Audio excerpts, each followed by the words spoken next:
Good morning students. You are watching class 5 social lesson 3 rotation and revolution part 3. In this video you are going to learn about solstice and equinox. Before discussing about solstice, equinox and season, we will recall some basic things. Look at the picture. Can you able to remember it? Yes, they are important lines of latitude. Center imaginary line is the equator 0 degree. Top of the equator is northern hemisphere. Bottom of the equator is southern hemisphere. As we go 23.5 degree north, it is Tropic of Cancer, and if we move further to 66.5 degree north, then it is Arctic Circle. Similarly, if we go 23.5 degrees south, that is down the equator, it is Tropic of Capricorn, and if we further move to 66.5 degrees south, then it is Antarctic Circle.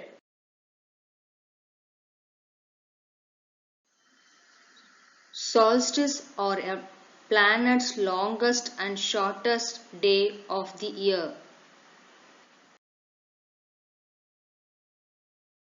The longest day often marks the beginning of summer and is called the summer solstice.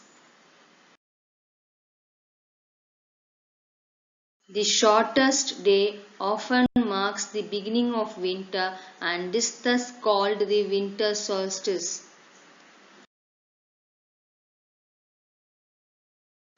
When the North Pole is tilted most directly toward the Sun, then the Northern Hemisphere will have summer. Summer solstice marks the beginning of summer on June 21. June 21 is the longest day. When it is summer in the Northern Hemisphere, it will be winter in the Southern Hemisphere, and the Sun is directly over the Tropic of Cancer. Where is Tropic of Cancer? Yeah, it is in the Northern Hemisphere. Look at the given picture. The North Pole is tilted away from the Sun.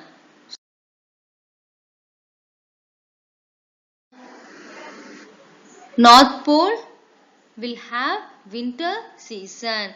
Then in the southern hemisphere it will be summer, and the Sun is directly over the Tropic of Capricorn. Tropic of Capricorn is in the southern hemisphere, isn't it? Okay, so winter solstice marks the beginning of winter on December 21. December 21 is the shortest day. In winter, it's very cold and snow. Next topic is about equinox. The equinox occurs twice a year when the Sun is directly overhead at the equator. Look at the picture. On the equinox, the hours of daylight equals the hours of darkness. Equinox are moments when day and night are of equal length. Seasons in the northern and southern hemispheres are opposite.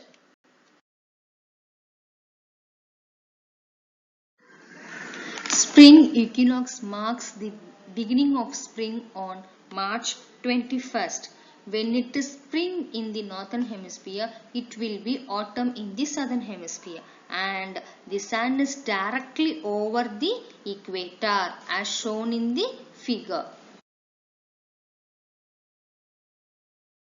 Oh, I just love spring.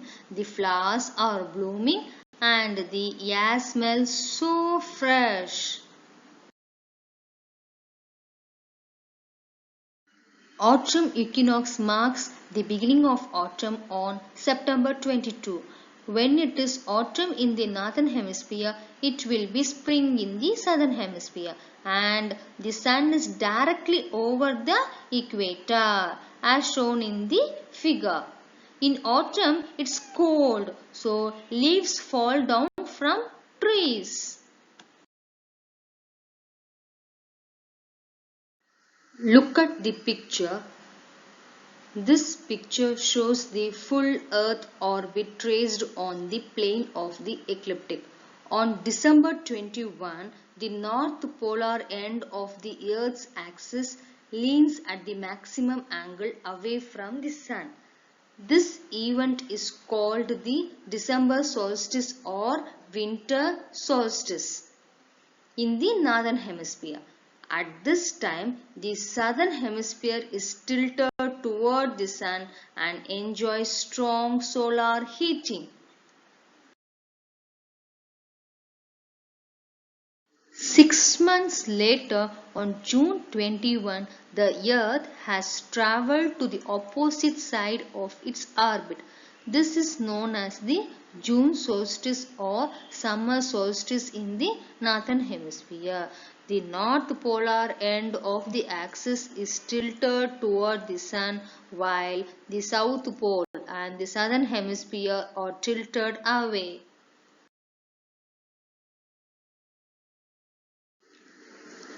The equinox occurs midday between the solstice dates. At an equinox, the Earth's axis is not tilted toward the sun or away from it. The March equinox occurs near March 21 and the September equinox occurs near September 23. The conditions at the two equinoxes are identical as far as the Earth-Sun relationship. The date of any solstice or equinox in a particular year may vary by a day or so, since the revolution period is not exactly 365 days. Next topic is about varying length of day and night. The effects of revolution causes varying length of day and night. In December, the sun is directly over the Tropic of Capricorn. Therefore, there will be shorter days and longer night. In June, the sun is directly over the Tropic of Cancer. Therefore, there will be longer days and shorter nights. During the seasons, temperature changes depend on angle at which the sun's rays hit the earth. As we all know that the sun rays always divides the earth into two hemispheres, one in light and one in dark. The circle of illumination is the circle that separates the day hemisphere from the night hemisphere.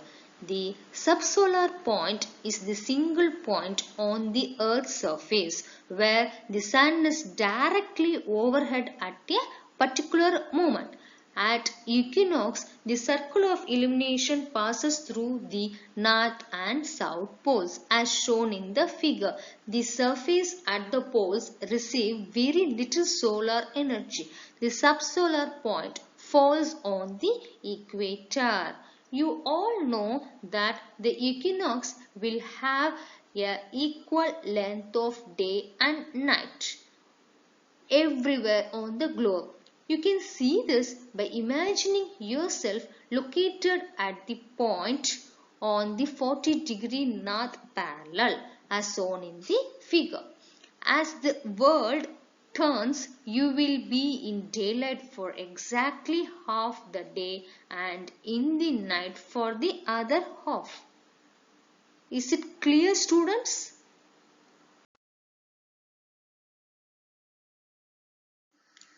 Now let's examine the solstice condition.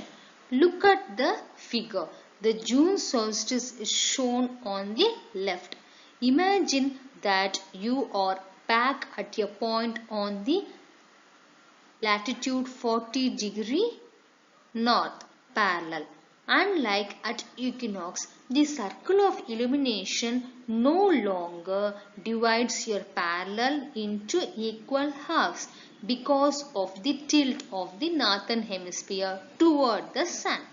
For you, the day is now considerably longer, about 15 hours, than the night, about 9 hours.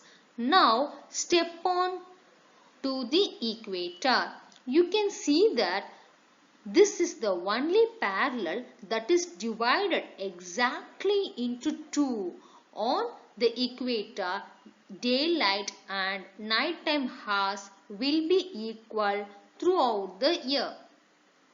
The further north you go, the more the effect increases. Once you move north of latitude 66 degree, the day continues unbroken for 24 hours. In the given picture, we can see that parallel 66 degree is positioned entirely within the daylight side of the circle of illumination. This parallel is known as the Arctic Circle. Even though the Earth rotates through a full cycle during a 24-hour period, the area north of the Arctic Circle will remain in continuous daylight. We can also see that the subsolar point is at the latitude of 23 degree north. This parallel is known as the Tropic of Cancer because the sun is directly over the Tropic of Cancer at this solstice. The conditions are reversed at the December solstice. Back at latitude 40 degree north, the night is about 15 hours long while daylight lasts about 9 hours. All the area south of latitude 66 degrees south lies under the sun rays. So, we'll be having 24 hours of daylight.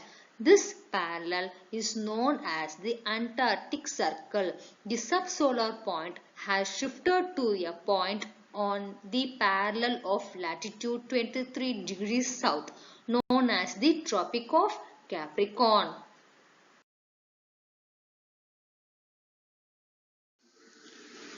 Now, shall we see the book exercise? So, take your book and pencil. First one, fill in the blanks. Number 1, dash and dash are two movements of the earth. So, what's the answer? Rotation and revolution. Second question, rotation and revolution take dash and dash days to complete respectively. So the answer is 24 hours and 365 1 by 4. Third question, Earth revolves around the sun in a fixed dash, elliptical orbit. Fourth question, a leap year has dash days. Answer is 366. Fifth question, 22 December marks dash and 21 December marks dash. The answer is in first dash you have to write winter solstice and in second one summer solstice. Is it clear, students? Okay. Now B. Mark T for true sentences and F for false sentences. So the first question, rotation and revolution take place alternatively. The answer is what? False. Second question, revolution is primarily responsible for causing tides. The answer is false. Third question. Leap year has 366 days. Answer is true. Fourth question. If it is night in India, it would be night in USA. Answer is false. Fifth one. If 25 December is included in a year, it would be a leap year. Answer is false.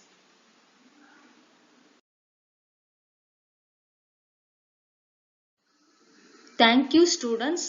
Meet you all in the next video with new chapter.